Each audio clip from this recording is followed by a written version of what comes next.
for astigmatic patients undergoing cataract refractive surgery. This new lens, called the LISA Toric 466TD by Zeiss Meditech, combines the optical performance of the Acrylisa 366T with advantages of the toric lenses provided by Acrytech. The aspherical bifocal diffractive grating made with the smooth microphase technology is placed on the back surface, while the toric correction is custom made on the front surface. Residual astigmatism has been considered a major limitation of multifocal spherical IOL implantation, thus causing the need of touch-up procedure like LASIK, like limbal relaxing incision that can be intraoperatively combined to the phacoemulsification. The Acrylisa Toric has the potential to provide a truly spectacle-free quality of life. However, the preliminary workout is more demanding for the surgeon. An accurate marking of the reference axis for proper alignment is also mandatorily needed. With the patient seated at the slit lamp, I mark 2 dots on the limbus with the gentian violet color pen. Then I capture 1 or 2 topography images. Then I move the patient lying on the surgical bed and I remark with the help of a Mendes calibration ring and the corneal marker the reference point for proper axis alignment. Secondly, the surgery must be astigmatically neutral. Thus, by manual microincision cataract surgery or microphaco through a 2.2, maximum 2.5 mm of the incision wound is required. And finally, rotational stability of the implant is a crucial issue. It is up to the surgeon to guarantee an adequately sized and symmetrical rexit to prevent IOP rise by removing all the residual or viscoelastic substance and then to adequately position the reference point of the cylinder with the astigmatic axis, because misalignment is not a rotational issue. After lubrication with a 50-50 mixture of viscoelastic cohesive gel like the ProVisc and the BSS, the lens closing is exquisitely easy and fast, requiring a very short learning curve with ordinary instruments. Protection of the lens implant is ensured and injection comes extremely smooth. With the AcrySmart implantation system, I have a 0% of torn damage IOL ratio.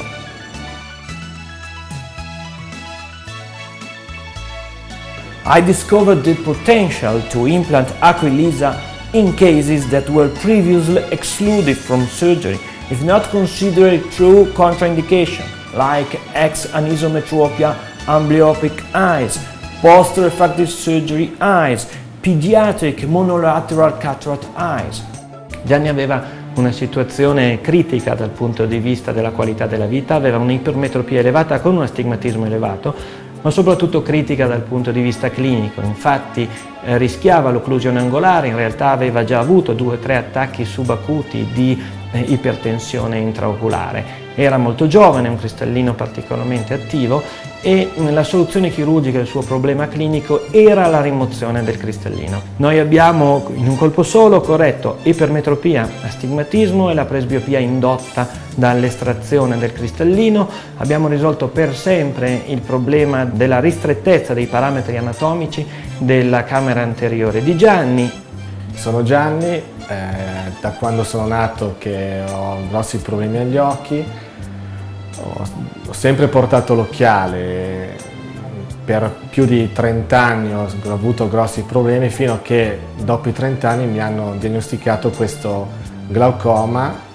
Per me era una novità Dopodiché, dopo tanti tentativi, a circa 40 anni, mi hanno proposto questo nuovo intervento con l'asportazione del cristallino e devo dire che sono rinato, ho incominciato a vedere bene e sono molto soddisfatto.